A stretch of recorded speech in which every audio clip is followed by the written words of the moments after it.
don't give a fuck what you say. So yun na guys, good morning, good afternoon, and good evening po muli sa inyo lahat. Ito muli ang inyong lingkod, Batang Elio po And guys, grabe po pala yung sitwasyon ni Viancy po na hindi naman po natin alam lahat-lahat yung mga pangyayari. Pero malalim na rin pala guys yung problema. Kumbaga ito nga't may pasabog si Dr. Love and nakapag-decide na po ang mga major sponsors ni Viancy na pabalikin na lang po siya sa bahay po nila at ikukuha rin nila ng pinaka-personal driver niya, hatid sundo araw-araw, at yan ay malalaman natin ang buong kwento maya-maya lang guys.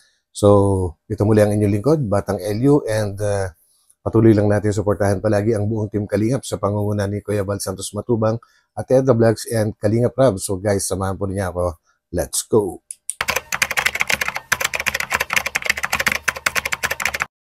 Gusto ko iparating sa inyo na meron na po ipina-announce ni Ma'am Rixie at Tita Rixie dito na si Viancy ay uuwi na sa kanyang pamilya. Ipina-announce po ni Tita Rixie, si Viancy ay uuwi na sa kanyang pamilya at magkaroon siya ng sariling driver.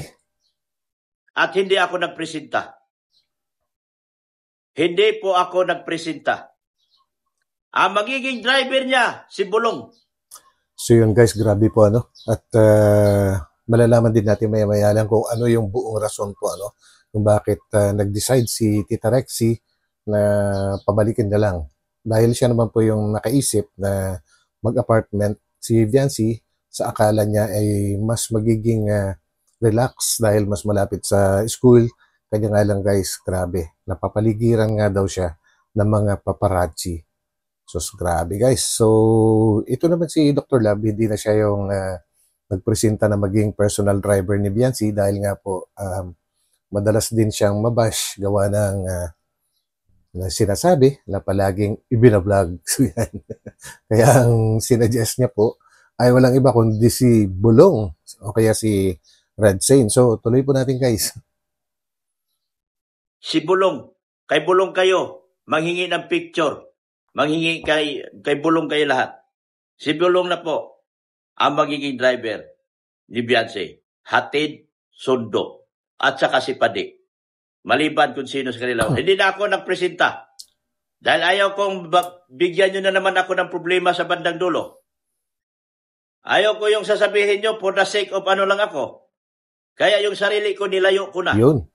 Hayaan mong mamalingki na lang kami at mag-grocery ni Madi at saka ni Padi. Okay na sa akin yun. At si Bulong na. Kay Bulong kayo manghingi ng picture kay Viancy kung gusto nyo. At least mapagawa yung bahay ni Bulong. Araw-araw kayo humingi ng picture ni Viancy kay Bulong. Para matapos tong bahay ni Viancy. Bakit ko so yun guys, counting lang.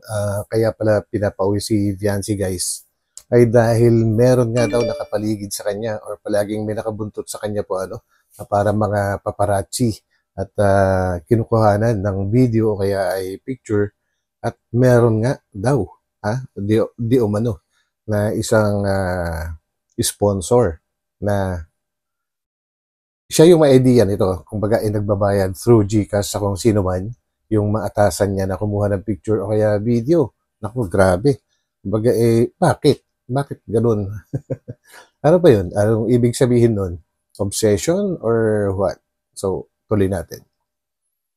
Ito si Bulong. Para si Viancy.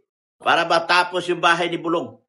Dahil hanggang ngayon, wala siyang pambagastos dyan sa bahay na. Di ba?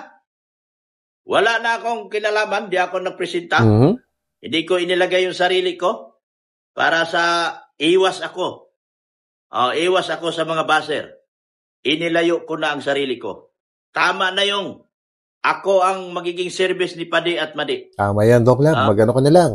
Mag-scouting ka na lang. Si Viancy ay uuwi na at yan po ang desisyon ni Tita Rixie. Yan po ang desisyon ni Tita Rixie. Sabi ni Tita Rixie, kung ganun rin lang naman, na hindi nabibigyan ng peace of mind si Viancy at lalagin yung sinusundan kahit saan mapunta si Viancy, mas mabuti pang umuwi na lang siya at makasama pa niya ang kanyang pamilya at mga kapatid. Grabe.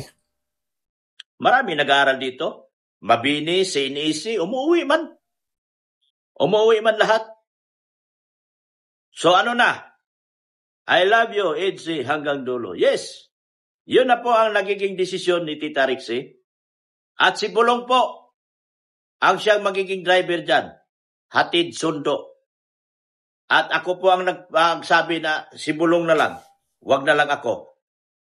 Wag na lang ako. Dahil ilayo ko na ang sarili ko dyan. Mag-scout na lang Yan. ako. O, di wala na akong kwento. Wala nang ano. O ngayon, kung gusto niyo mahinging picture, kausapin niyo si Bulong.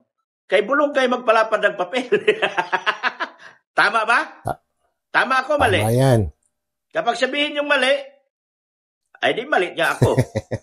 Salamat, Ma'am Rixie, sa pagmamahal mo kay Beyonce. Yes, thank you. Pag alis ni Beyonce sa bahay, naka-vlog. Pag uwi ni Beyonce, naka-vlog. Hindi si Beyonce pa-vlog ko, ha? Yung gulong ni Bulong, yung gulong ni Bulong ang iba-vlog ko. Ayan na, ang gulong ni Bulong, gumulong na, papunta na silang eskwela. Tapos, pagdating ni Bulong, ayan na, yung uso ng sasakyan ni Bulong, paparating na po ang ating prinsesa. Walang vlog kay Beyonce yan, ha? Gulong at nguso lang kanya sa sasakyan. Yun po. Kasi, mamaya, kung ano na naman ang sasabihin nyo. Di ba? Tama ako, mali. Dahil sa pagmamahal ni Tita Rixie kay Beyonce, ilalayo niya si Beyonce sa mga wak-wak na nakabuntot. Akala ko ba mga paparazzi at wak-wak pala? Guys, grabe sino nga ba itong tinatawag ni Doc Lab na mga wak-wak? Naku, matindi to. Beyonce. Hindi nyo na pwedeng lapitan pa si Beyonce. Ang laki ng kamao ni Bulong. Kapag pipicture kayo, malayo pa lang, susuntukin kayo ni Bulong. Bahala na kung maghabulan kayo dyan. Kung aabutan pa kayo ni Bulong. Si Bulong na po, ang magiging driver, bodyguard ni Beyonce. Hindi na po si Dr. Love. Hayaan nyo na ako. Hindi na ako nakikisali. Hayaan nyo na ako. Kung sino man pupunta dyan sa bahay ni Beyonce, iba-vlog. Iba-vlog ko. Yun. Isa yun sa pinaka-the best talaga po, na talagang para malaman kung sino-sino nga ba itong binabanggit ni Dr. Love na bumibisita na hindi naman talaga nabablog po, At yun, ang plano niya is i-vlog niya or kuhanan ng video para malaman din ng lahat kung sino-sino nga ba itong mga ito. Ito yung mga tao na ayaw tumigil. Tingnan ko kung uobra yung kalukuhan nyo. Titingnan ko. Yung ilalayo nyo si Beyonce kay Ido. Doon sa mga naglalayo dyan. Ako. Yung pala yung binabanggit guys ni ni Dr. Love na mga wakwak. Yung pilit nilalayo si Beyonce kay Kalingap Edu. Bakit naman? Kung yung sakasakali, bakit naman kailangan ilayo si Kalingap Edu kay Beyonce? May love team yung mga yan gawa ni ni Kalingap Rab. Bakit kailangan ilayo? Anong rason? Yan yung talagang actually naririnig ko na yan before. Kailangan hindi ko talaga alam kung ano ang rason bakit kailangan silang paglayuin. Kung obra pa yung kalukuhan nyo. Paano Hindi po. Hindi ibig sabihin na pag sinabi, mag-uusap si Edo at saka si Redsane, si Bulong. Pag sinabi ni, ihatid ko, ay si Bulong, hindi yan magsusundo. Kaya nga si Bulong kasi may contact si Edo. Hindi po pwedeng, ang ilalayo lang natin si Beyonce dito sa mga wak-wak na panay. So yun guys, ibig sabihin ni Dr. Love ay hindi ko si Redsane ang magiging official driver ni Beyonce ay hindi na uubra na ipag-drive ni Kalingap Edu. Of course, ang pinaka pa rin dyan, pinaka makapangyarihan sa lahat ay si Kalingap Edu kasi siya yun Kumbaga yung lang, dahil hindi naman palaging pwede si Kalingap Edu na ipag-drive si Beyonce dahil vlogger din yan. Kumbaga, marami ang tinutulungan. So, yung time ay hindi ganun. Kaya bibigyan talaga siya ng sariling driver. And anytime nagugustuhin ni Edu na ipag-drive si Biancy, ay wala pa rin magagawa yung iba po. Picture at panay ang video kay Beyonce. Tinalo pa si Dr. Love. Grabe. Ako yung walang video kay Beyonce, pinag-usapan ako doon sa kanilang GC, pinabanatan ako, pero hindi man ako galit. Hindi man ako galit. Bakit ako magagalit? Gayong wala mang katotohanan yung pinag-uusapan nila. Kaya pala yung mga yon, sina-shoutout ng EDSI dahil dala-dala nito ni Tita. Tita. Tita. Nabasa ko yung comment mo, message nyo, Tita. Mga titas. Marami guys, actually nakakalito po kung sino yung mga titas na binabanggit ni Dr. Love kasi ang dami-dami po niyan eh. Ang dami-dami mga tinatawag na mga titas, di ba? Bakit hindi na lang kung sigurado sila na kung sino man yung mga yon, ba't dinala pangalanan, yung totoong pangalan para hindi po nalilito yung iba naman no na kumbaga kulang sa kaalaman. Yan, diba? Si Dr. Love ang inyong pinaglalaruan. Uy. Kaya pala sila nagsa-shoutout ng EDSI ngayon. Kayo ba yung pala? Kayo pala ang Kayo pala ang mga EDSI sponsors nandoon sa kanila. Kayo pala yung mga EDSI sponsors nandoon sa kanila. Kaya pala ang lakas ng loob nila ngayon, isa-shoutout ang EDSI. Mga baser man kayo ni Dr. Love. Di ba? Ilayo si Beyonce sa wak-wak. So paano ngayon yan? Yung magsasalita dyan na hindi maganda, hide nyo agad. Hindi sila kailangan dito sa channel ko. Hayaan nyo silang manood pero hindi sila makapag-comment. Grabe. Yung sino magsasabi dyan ng tingnan natin kung ibabas nyo ba si Beyonce dito sa ginawa namin. Hindi na. Masisiyahan kayo lahat. Dahil meron na siyang driver, bodyguard. Grabe. Sa katauhan ni Bulong. Angas. At si Tita Rixie na po ang bahala dyan. Hindi ko na po, inilayo ko na aking sarili. Dahil ako ay, ayaw kong sabihin nyo na naman, ako'y nanglalamang. Nasiyan sa inyo kung, di ba? Sawat po, sa Tita, katotohanan po kayo yan. Yan po. Di ba? So maliwanag na po ang usapan natin. Ang usapan namin ni Tita Rixie. Ang sabi niya, para sa kapakanan ni Beyonce ang aking ginagawa, Dok.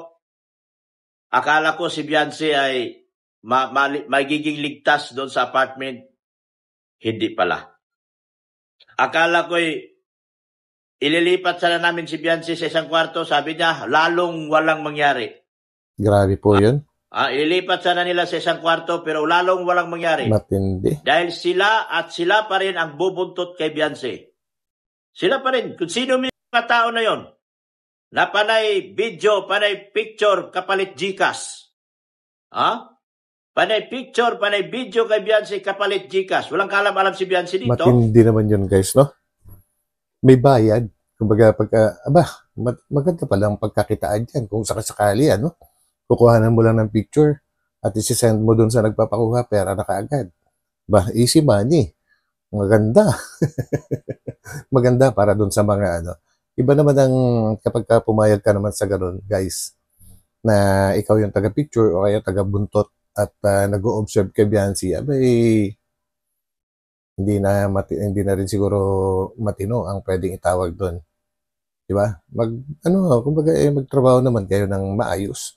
Wag yung pagkakitaan yung isang tao. Actually, bawal yan Dahil meron na tayong batas dito sa Pilipinas, no? Kung yan ay kakasuhan ni na Beyonce or ng Kalingap, yung kung totoo at kung talaga mahuhuli nila yung gumagawa niyan, may kalalagyan po yan. Cybercrime po yan, guys. Di ba? Sila pang kumikita. Kawawa naman si Dr. Love na naghihirap na nagpakahirap gumawa ng thumbnail. Kung lahat ng clickbait, ginagawa ko na. Para lang kumita ako. Samantalang itong mga ito, walang kahirap-hirap kumita. Di ba? No, sa pool ang tinamaan. Walang kahirap-hirap, kumita. Isang video lang, isang shot lang kay Beyonce, makakarating na doon sa mga ano. Meron pa akong narinig na may nagbabantay Uy, talaga. Kapalit Gcash, babantayan lang si aba, Beyonce. grabe ano. Babantayan lang si Beyonce kapalit Gcash. Ito narinig ko lang Hindi ko pa nako-confirm pero narinig ko lang na babantayan lang siya. Walang kalalam si Beyonce. Na Actually, nakapalit. ang kawawa dito kung totoo lahat, no, hindi pa naman sure si Dr. Love dun sa naririnig niya tungkol sa nagbabantay or pinababantayan si Biancy. Napakadelikado po niyan, guys, kasi walang kaalam-alam si Biancy na meron palang bumubuntot sa kanya. What if yung nag-uutos doon sa tao na yon ay makaisip ng hindi maganda at utusan yung nagbabantay na yon na gawan ng katarantaduhan si Biancy? Nako, delikado po yun, guys, ha? Delikado yan. Huwag niyong gawin yan. At may kalalagyan po kayo pag kayo ay nahuli. Ay malaking kaso po yan ngayon, guys. Matindi yan. Huwag niyong gagawin yan. Sa kanya, puro mga puro mga paparasi. Walang kaalam-alam si Beyonce. Nakapalibot kay Beyonce, lahat kumikita. Aba, matindi yun. Nakapalibot kay Biancy, lahat kumikita. So, sino-sino nga ba yung mga nakapalibot kay Biancy? Siyempre, una, pag-usapan natin, apartment po, ano? Ibig sabihin, ako, ang hirap po kasing kalkalin yung mga dating issues po, ano, na mga kumukuha ng picture sa kanya. Sa bagay, nangyari na yon. And sana wag nang maulit, guys, no? And tama nga yung decision ni Tita Rexy na talagang total nagbabayad din naman sa apartment ng pangupa. Ibayad na lang kay Bulong para siya na lang ang maghatid sundo kay Biancy po, ano. Okay, kung yung papa naman ni Biancy, actually mababanggit ni Doc Lab yun, pero una-una naisip ko na kaagad na kung yung papa ni Biancy naman ang maghahatid sundo, medyo kasi yun kumbaga sobra yung kabaitan. Baka madali rin siya ng tinatawag nila na wakwak. Kaya mas maganda talaga si Red Zane. Mabait kasi masyado yung tatay ni Biancy at baka pag kinausap baka lang naman, baka hindi makatanggi dahil nahiya siya. Yun ang medyo doon. Di ba, guys? Tala yung anak ko, walang kinita. Hinahatiran pa ni Madi ng pera doon sa boarding Grabe. house para lang makakain si Beyonce. Samantalang itong nagpa-picture-picture lang kay Beyonce, may Gcash na. Okay, ganyan. Shout out, JP Alivio Vlog. So mula ngayong gabing ito, ipina-announce ni Tita Rixie na si Beyonce ay uuwi na sa kanyang pamilya. At ang maghatid sundo, si Pade, si Bulong, si Ido. Bahala na silang tatlo mag-usap kung anong plano nila. Kung sino maghatid, magsundo. Baka maghatid lang si Bulong, magsundo si Ido. O kaya maghatid si Pade, magsundo si Ido. Ganun na po ang magiging usapan. Wala na po, kay si Pade. Hindi rin makapalag si Pade. Baka hindi ko na rin pahatirin si Pade. Yun yung ibig kong sabihin kanina, guys, sa nabanggit ko. Dahil sobrang bait nga din ng tatay ni Biancy. Baka kapag kinausap siya ng tinatawag na wakwak, pakinggan na lang natin, guys, yung sasabihin ni Doc. Dahil hindi rin makapalag Kung ayaw nyo, baka mapuno Gcash ko. Kung ayaw ko, baka mapuno Gcash ko. Mabuti sila. May laman ang Gcash. Nakabuntot lang kay Beyonce, panay picture. Biruin mo, yung isang nagbabantay kay Beyonce na sa nalalaman ko, binabantayan. Ang trabaho niya lang, lahat ng kilos at galaw ni Beyonce, picturean. Grabe naman to sponsor na to.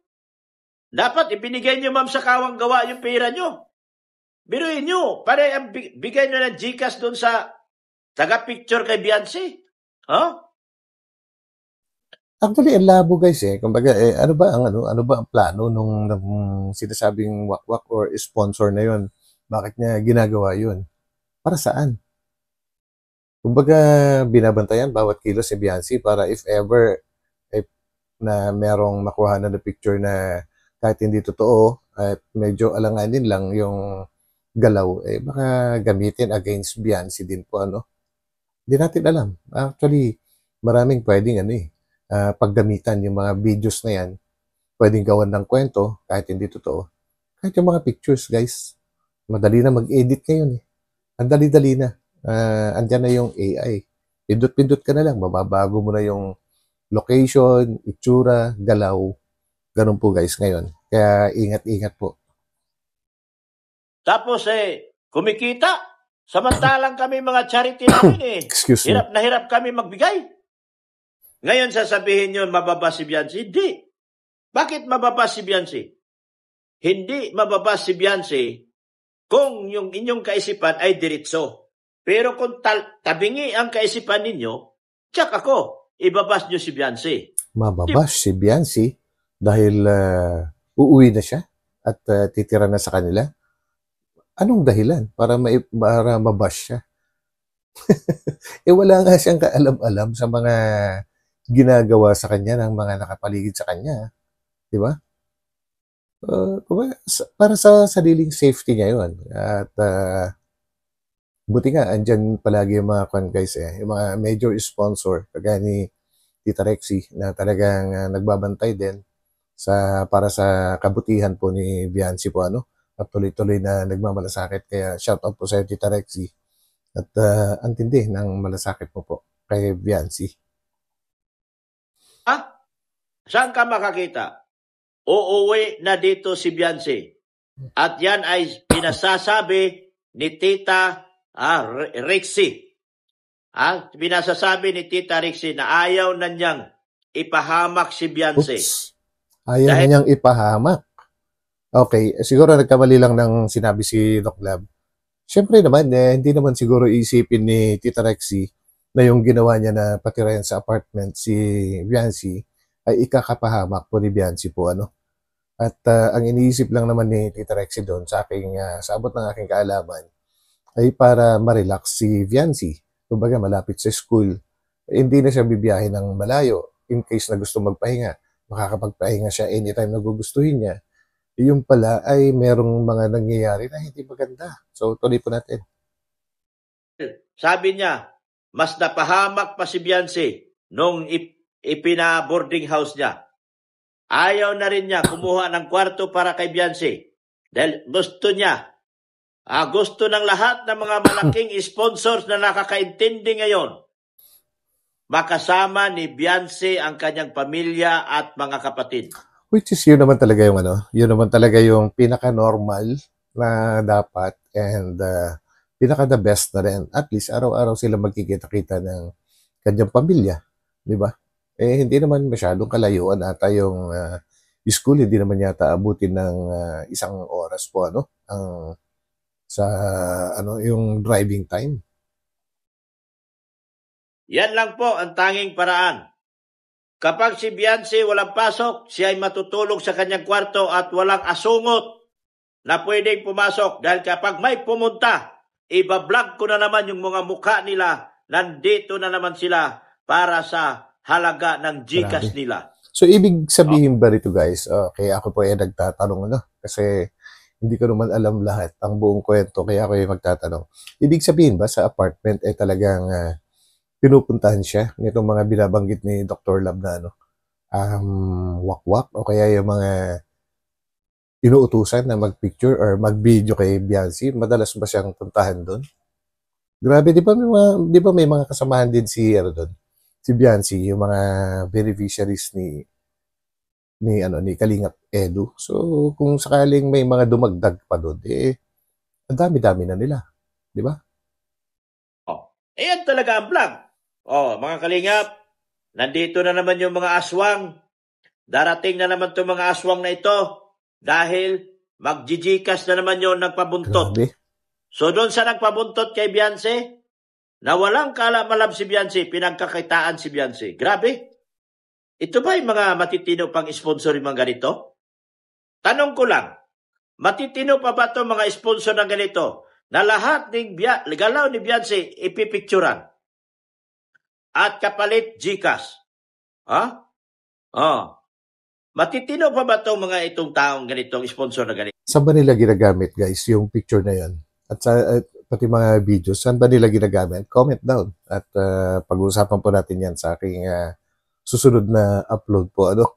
Bakit ganun? Bakit kailangan magbayad na sa GCash? Kapalit ng picture o kaya yung video? Para saan? Na yun yung talagang nakakapagtaka eh. Bakit kailangan gastusan yung mga ganung bagay? Di ba?